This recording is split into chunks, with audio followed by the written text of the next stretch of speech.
Maraming pangkatin ng reliyon. Subalit meron pong ibang mga nagsasagawa po ng isinasagawang paglilingkod. Ang pagkakilala nila, mga pastor, doon sa mga tagapagturo nila.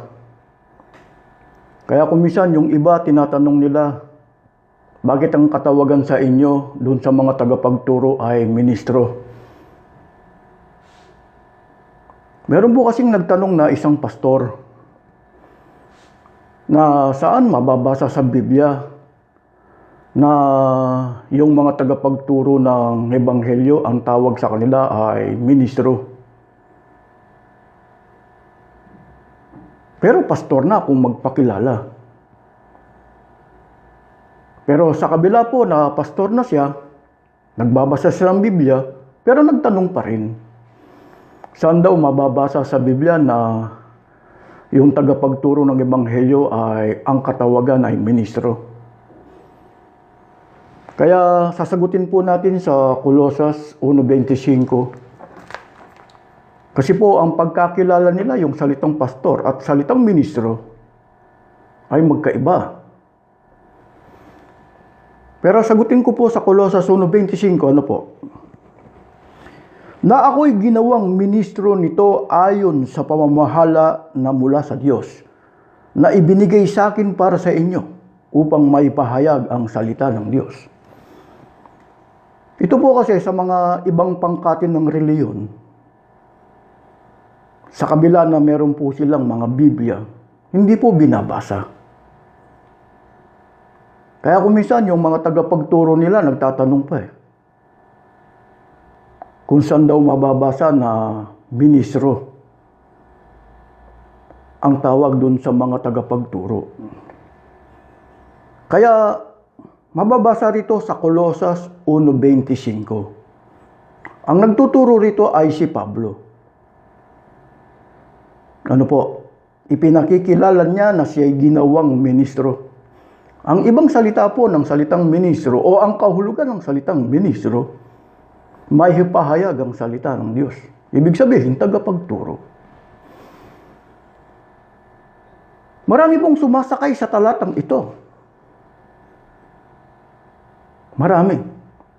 Lalo na sa Iglesia ni Manalo. Kaya sa Iglesia ni Manalo, ang katawagan sa kanila ay mga ministro. Kaya yung kinikilala nila na tagapangasiwa, tagapamahalang pangkalahatan, dati si Peranio G. Manalo, ngayon si Eduardo Manalo, binabasa niya ito. Ibig sabihin, kung binabasa niya ito, sana naintindihan niya. Di ba? Ano po ang kahulugan ng salitang ministro? May pahayag ang salita ng Diyos. Kaya ganyan po akong naghahamon sa mga ministro ni Manalo. Pabasahan lang ng 3 talata si Manalo. O yung kinikilala nilang tagapangasiwa. Kasi po, paborito nila ang talatang ito. Sino bang nagtuturo rito? Si Apostol Pablo. Ngayon, pababasahan natin ng 3 talata. Babayad na tayo ng 100. Pero ayaw pa rin nilang tanggapin ang 100. Nagyayabang pa sila. Bakit? Si Apostol Pablo po ang magtuturo. Unang Korinto, Kapitulo 4, talatang 11, 12, 13. Ang nagtuturo rin din po rito ay si Pablo. Ang nagtuturo sa Colosas 1:25 si Pablo. Pinakikilala niya na siya ministro, tagapagturo ng Ebanghelyo. Kaya kapag sumasakay ka sa talatang Colosas 1:25, babasahin mo rin ang mga talatang ito na aking babasahin. Dahil ang nagtuturo rito ay walang iba kundi si Apostol Pablo bilang ministro. Ano po ang nakalagay rito sa unang Korinto, Kapitulo 4, talatang 11, 12, 13, dating salin. Hanggang sa oras na ito'y nangagugutom kami at nangahuhuaw at mga hubad at mga tinampal. Wala kaming tiyak na tahanan at kami nangagpapagal na nangagsisigawa ng aming sariling mga kamay, bagamat inuupasala, at kami nangagpapala, bagamat mga pinag-uusig ay nangagtitis kami, bagamat mga sinisira ang puri ay aming pinamamanhikan. Kami naging tulad ng yagit sa sanlibutan, sukal ng lahat ng mga bagay hanggang ngayon.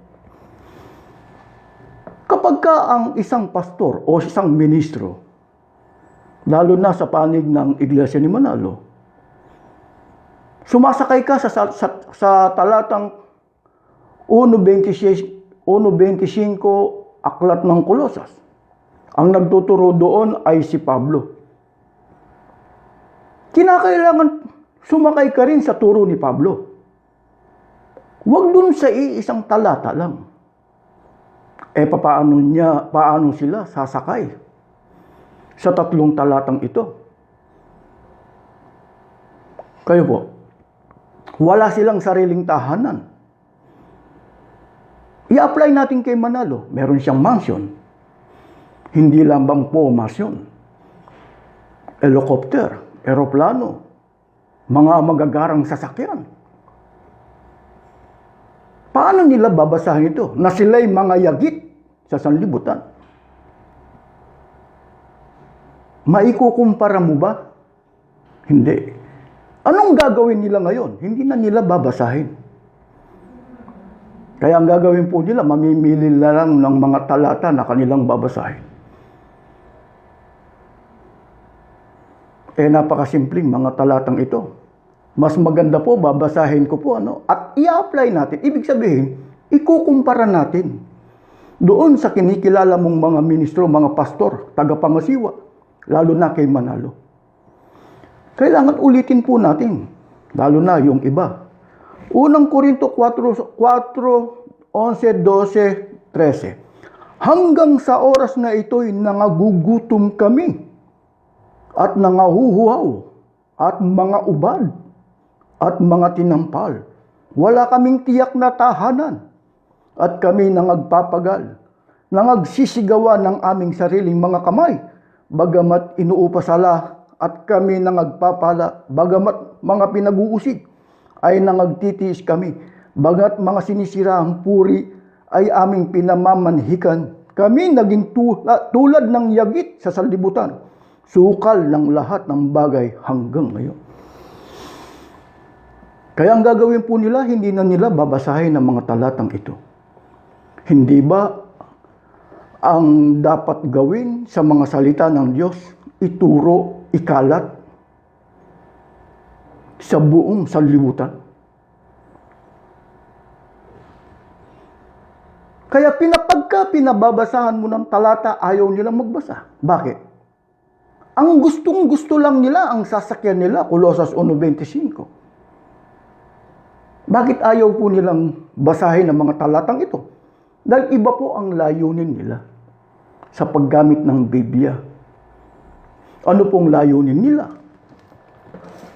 Ang babasahin ko po sa inyo, 2 Pedro, sa Magandang Balita, Biblia.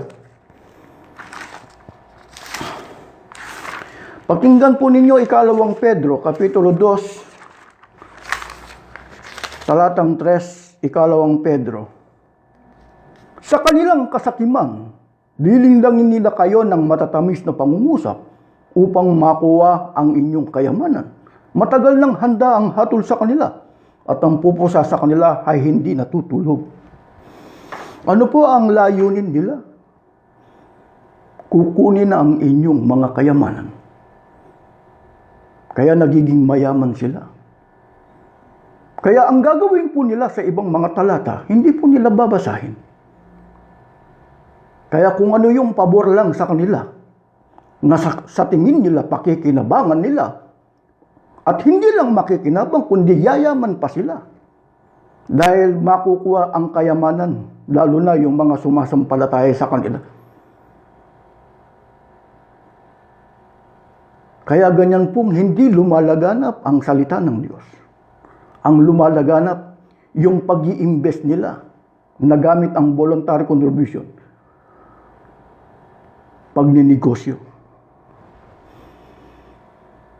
Subalit, ang mga kasapi, hindi po alam yan. Kaya kailangan pong magsuri at magsiyasat tayo. Kaya kung minsan tinuturuan nila ang mga kasapi Ganito po ang ating mababasa sa unang Timoteo.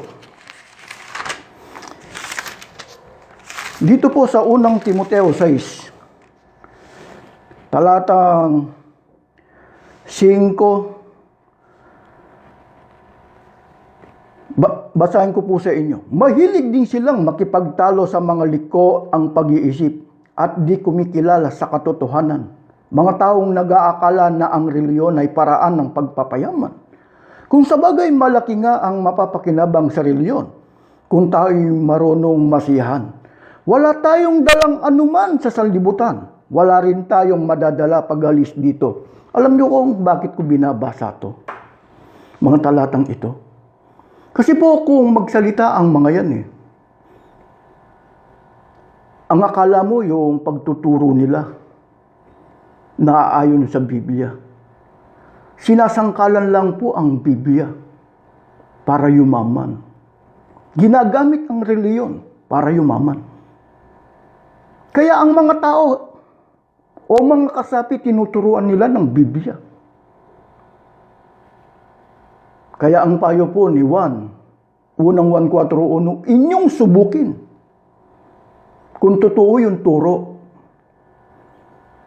Dahil yung turo po na itinuturo nila, hindi po nila isinasagawa.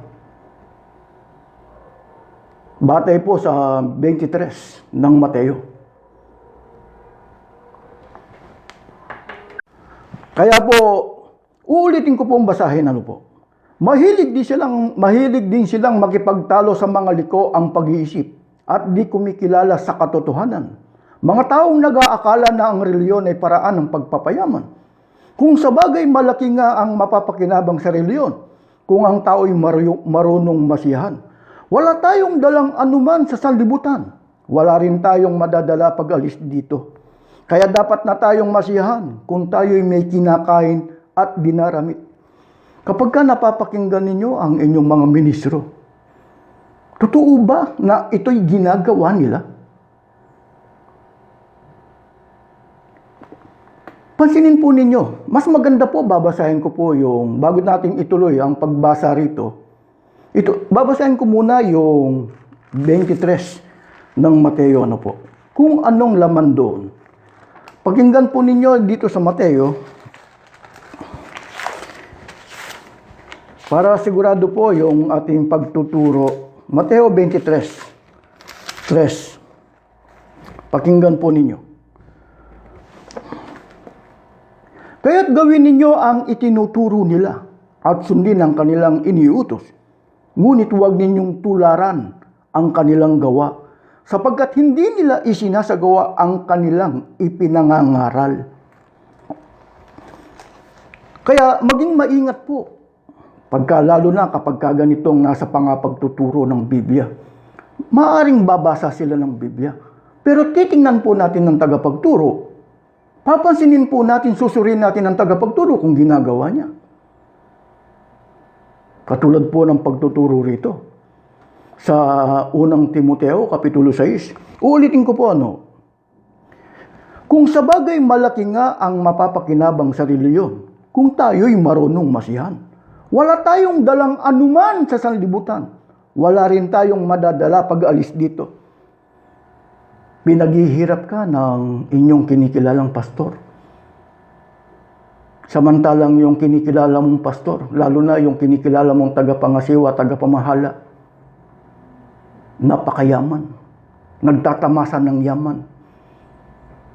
Ikaw, Pero anong turong itinuturo nila? Maaring gamitin po nila ang Biblia. Kasi po, magpapanggap sila na waring ministro ng katwiran eh.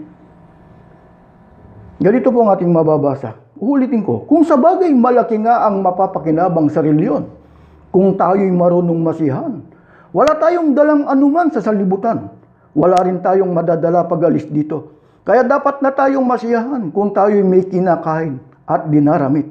Ang mga nagnanasang yumaman sa anumang paraan ay mahuhulog sa tukso at sa bitag ng masasamang hangarin magtutulak sa kanila sa kapahamakan. Sapagkat ang pag-ibig sa salapi ay siyang ugat ng lahat ng kasamaan. Dahil sa paghahangad na magkamal ng salapi, may mga nalayo sa pananampalataya at nasadlak sa paghihirap ng kalooban. Ngunit ikaw na lingkod ng Diyos, umiwas ka sa mga bagay na ito. Sikapin mong mamuhay sa katwiran, kabanalan, pananalig, pag-ibig, pagtitiis, kaamuan. Gawin mo ang buong mong makakaya sa pakikibaka alang sa pananampalataya at kakamtan mo ang buhay na walang hanggan. Yamang diyan ka tinawag ng Diyos nang ipahayag mo sa harapan ng maraming saksi ang iyong pananampalataya. Sa iglesia ni Manalo po, nagkaroon pa sila ng programa sa Net25, The True Defender. Gumagamit po sila ng unang Timoteos, Kapitulo 6, talatang 12. Pakikibaka, True Defender. Pero sino nagsasalita rito? Si Apostol Pablo. Alin o saan sila dapat makibaka? Batay po sa pagtuturo, uulitin ko po yung sa 11. Ngunit ikaw na lingkod ng Diyos, umiwas ka sa mga bagay nito. Sikapin mong mamuhay sa katwiran, kabanalang, pananalig, pag-ibig, pagtitiis, at kaamuhan. Alin yung dapat iwasan? Na dapat doon sila makipaglaban. Binasa ko na po. Uulitin pa rin natin. Ano po? Ito po, ulitin natin sa 6. Kung sa bagay, malaki nga ang mapapakinabang sa reliyon. Kung ang tao'y marunong masihan, wala tayong dalang anuman sa sanlibutan. Wala rin tayong madadala pag alis dito. Kaya dapat na tayong masihan kung tayo'y may kinakain at dinaramit. Ang mga nagnanasang yumaman sa anumang paraan ay mahuhulog sa tukso at sa bitag ng masasamang hangarin magtutulak sa kanila sa kapahamakan. Sapagkat ang pag-ibig sa salapi ay siyang ugat ng lahat ng kasamahan. Dahil sa paghahangad na magkamal ng salapi, may mga nalayo sa pananampalataya at nasadlak sa paghihirap ng kalooban. Dahil sa salapi, nagkaaway-away ang iglesia ni Manalo. Naging 3. Pera ang pinag-uusapan. Naging ugat ng kanilang kaguluhan. Kaya nagkahiwa-hiwalay, naging 3. Kayo, tiniyatanong ko kayo, si Manalo ba ay isang yagit, walang sariling tahanan? Nasisiyahan ba doon kung anong kinikita? Hindi ba? Kaya ang ipinalalaganap nila, new era, era new. Ano po ang mga pera nyo na kanilang inimbest? Eskwelahan, hospital, arena. Nagtayo pa sila ng tinatawag na FYM Foundation para magkaroon po ng mga eco-farm, garment factory, poultryhan, piggery. Bakit? Mga negosyante po kasi sila. Kinakailangan nila'y puhunan. Pero ang paninindigin nila, sila'y makikibaka Diba? Pero kapag sinuri po natin, dapat magkakasya. Masisiyahan na kung ano yung kinikita. At kung ano yung dinaramit. Hindi. Si Manalo po, hindi po nagkasya sa voluntary contribution. Hindi sumapat sa kanya ang mga abuloy. Sa kabila na hindi na niya ginagawa ang mga bagay na yon. Sa panahon po ng pagsamba o pagtitipon, si Manalo at ang kanyang mga ministro, nagkukunwari sa pagbibigay ng abuloy. Hindi sila makapagbigay dahil wala po silang mga karapatang mga magtrabaho. Umaasa lang sa bigay mula sa donasyon. Yung mga umasa ng donation, hindi nagkasya para kumain. Kinakailangan magamit pa nilang puhunan, kapital. Ang dating negosyante. Hindi po sila mga ministro ni Kristo.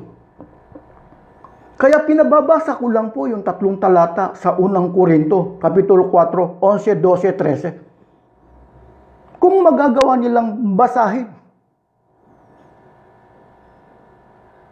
Uulitin ko po Kaya kung bakit ayaw nilang basahin.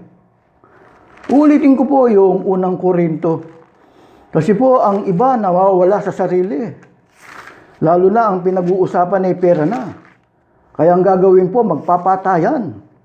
Dahil sa pera. Dahil yan po ang pera o salapi ay siyang ugat ng kasamahan. Uulitin ko po yung unang Korinto, dito po sa dating salin, na gusto ko lang pong ipabasa sa kanila ng dahan-dahan. Babayad na po tayo ng 100 euro para kahit papano po mapakinggan sa kanila. Hanggang sa oras na ito'y nangagugutom kami at nangahuhuhaw, mga hubad, mga tinampal, at wala kaming tiyak na tahanan. At kami nangagpapagal at nangagsisigawan ng aming sariling mga kamay, bagamat inuupasala, at kami nangagpapala, bagamat mga pinag-uusig ay nangagtitiis kami, bagamat ang mga sinisiraang puri ay aming pinamamanhikan. Kami naging tulad ng yagit sa sanlibutan. Yung yagit po mahirap. Siya po ay lumulugar sa nakakapagpahirap Hindi po yagit, hindi po siya mahirap. Bakit? Meron po siyang mansion Meron po siyang eroplano. Meron po siyang helicopter na tinatamasa. Paano mo sasabing wala silang sariling tahanan? Yung ginagamit na kolektor niya, maaari. Pero yung mismong may-ari ng reliyon, tingnan ninyo, ang kalagayan nila, ang sitwasyon nila. Kaya kung pababasahan mo ng mga talata ng Biblia, ano pong sibleng ng Biblia? Di po ba? Kaya ikumpara po natin. Kinakailangan pong mag-aral tayo. Kasi kapag kakulang ang ating karunungan, ano pong mangyayari sa atin? Maghihirap tayo sa magitan ng reliyon. Kung sino po yung gumagamit ng reliyon o sinasangkalan ng reliyon, yayaman sila. Kasi po ang mga kasapi, ang magbibigay sa kanila ng biyaya ay ang tunay na Diyos. Paano po yung mga tagapagturo ninyo? Ayaw po nilang kumilala sa Diyos. Kaya hindi sila makakapagbigay ng abuloy o donation. Bakit? Mga walang karapatan magtrabaho yan. Kaya anong gagawin nila? Aasa lang sila sa bigay sa mga kasapi. Sa magitan po ng ibinibigay ng mga yumayaman yan. Yumayaman sila. Sa kabila na hindi sila kumikilala sa Diyos. Sinasangkalan nila yung reliyon para magkaroon ng kayamanan. Kaya ang kawawa po yung mga kasapi. Kaya yung mga kasapi, ano man ang mangyari, gamitan man nila ng lente ang kanilang reliyon, hindi nila makita, lalo na sa panahon ng pandemic. Ikaw ba, sa ganitong mga pagkakataon na panahon ng pandemic, anong nakikita mo sa reliyon mo? May pakinabang ka ba? Kinakalong ba kayo ng inyong reliyon sa pamagitan ng mga ministro o mga tagapagturo ninyo? Ipinagmamalasakit ba kayo? Bumibili ba sila ng mga gamot sa pamagitan ng pondo ninyo? Sa kabila po na meron na pong hospital ang mga yan, wala pa pong pakialam sa kanilang mga miyembro. Ang importante sa kanila ay kumita. nagkamal ng yaman sa pamagitan ng reliyon. Ang kawawa ay yung mga kasapi. Kaya pag-aralan po ninyo yung inyong kinikilalang reliyon o grupo ng pananampalataya. Kung sinong nagtatamasa sa pamagitan ng inyong mga tithes o mga bigay na donasyon. Turuan nyo silang kumilala sa tunay na Diyos. Ang pagkilala sa tunay na Diyos, magagawa niya ang utos ng Diyos. Doon nyo makikilala kung sila'y mga ministro o mga pastor. Ang tunay na pastor, tunay na ministro, magagawa niya ang mga salita ng Diyos. Nawa sana naunawaan ninyo ang aking maikling pagtuturo. Maraming pong salamat.